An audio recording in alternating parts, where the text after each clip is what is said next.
Yo, what's going on guys, it's Cynical and welcome back to another Kingdom Hearts 3 news and information video. Today for you guys, I have some news story details towards Kingdom Hearts 3. So, a couple of days ago, Square Enix released the Kingdom Hearts 3 Sora Playouts Kai figurine, and on the back of the Playouts Kai box gives us a little bit of a summary towards Sora in Kingdom Hearts 3, and kind of the story that is of course going to be transpiring in Kingdom Hearts 3, talking towards the ancient Keyblade War, the 7 Guardians of Light, and of course the Seekers of Darkness. Now, most of the details that are in this summary are details that we already know of. If of course you guys have been keeping up to date with the ongoing story of Kingdom Hearts, most of you guys should have a fair idea as to what is actually going to be transpiring at the end of Kingdom Hearts 3. However, there's a few interesting points that are brought up in this summary, so I thought I'd just go over the complete summary to give you guys a refresher, and of course to discuss about the new stuff that was brought up. So without further ado, let's jump into it. So the first sentence states, with the world under the control of a single master, the final struggle for true peace begins. So I find this sentence very interesting, especially when it brings up the fact that this is the final struggle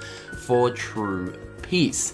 Is it really? Now, with me personally, I feel as if at the end of Kingdom Hearts 3, Xehanort will be defeated, but that cannot be the end of absolutely everything in terms of the evilness and darkness in the universe of Kingdom Hearts. Now, Tetsuya Nomura has already stated that Kingdom Hearts 3 isn't the last Kingdom Hearts game, and that of course Sora will continue to be the main protagonist after Kingdom Hearts 3. Now, that information is actually quite old. He stated that back in 2013, so of course anything that he states in interviews all the way back then are of course subject to change, and who really knows, of course Kingdom Hearts 3 might actually be the last Kingdom Hearts game, but honestly speaking, I definitely don't see that happening. I don't actually believe that with Xehanort out of the picture, every single sort of world in the Kingdom Hearts universe will be at peace. There's always got to be darkness, like it's explained in Kingdom Hearts, to of course have an equal balance, so keep that in mind. Through countless adventures across many worlds in his long battle against the darkness, Sora, once a little boy who only dreamed worlds beyond his island even existed, has grown up to be a dashing young man. Now he is realizing that the battle has played out exactly as Master Xehanort had planned, and the second Keyblade War, the final struggle between light and dark, looms ahead. To counter the overwhelming darkness, Sora and his friends must gather the 7 Guardians of Light. His best friend Riku and King Mickey seek out a battle-scarred Keyblade wielder, while Sora, Donald, and Goofy set out on a journey to find the key to return hearts. Never before featured Disney World set the stage for another daring adventure to save the universe. So like I was saying at the start of the video, most of the details in that paragraph right there are details that we already know of in terms of Sora and the gang having to go and find the rest of the Guardians of Light and of course the key to return hearts in order to of course counteract the great battle of the 13 Seekers of Darkness. Now all of that stuff we already know, but one interesting point that I sort of picked up on in this paragraph was the fact that Riku and King Mickey have to set out to find a battle-scarred Keyblade wielder and not wielders. Now we already know that King Mickey and Riku are actually going out to find the sort of 3 friends, who are of course Ventus, Terra, and Aqua.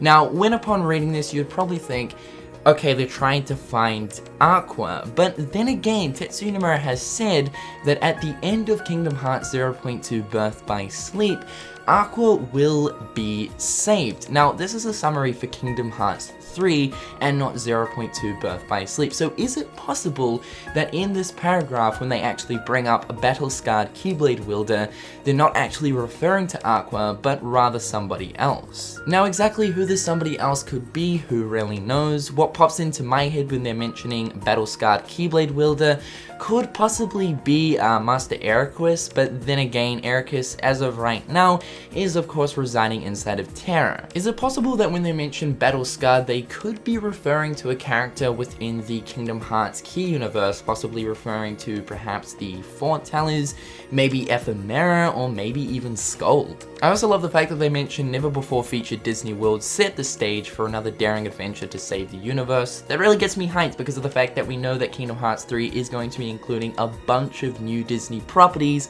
into the game. I want this game right now, but it's looking like 2018, guys, let's be real. Chosen by the Keyblade, he is the one whose heart's light never fails to shine as a beacon of hope. Sora, the brave hero chosen by the Keyblade, has always had a strong sense of justice. Through his many battles against darkness, he has grown and learnt about the world immensely. Drawn to his light, many friends have lent him their support and granted him their powers to counter the darkness. Riku, the childhood friend he grew up with on Destiny Islands, Donald and Goofy, the two comrades with whom he has shared his adventures from the very beginning, and King Mickey, who unfailingly supports Sora with his own mighty strength. As the world becomes enveloped in another battle against the darkness, the Keyblade wielder and his friends must rise up against Master Xehanort and thwart his plot to incite another Keyblade war. Now personally, I find it very interesting when they talk about inciting another Keyblade war. When you think about it, 7 people versus 13 people, it's not exactly a war, that's more so a big battle with quite a few people.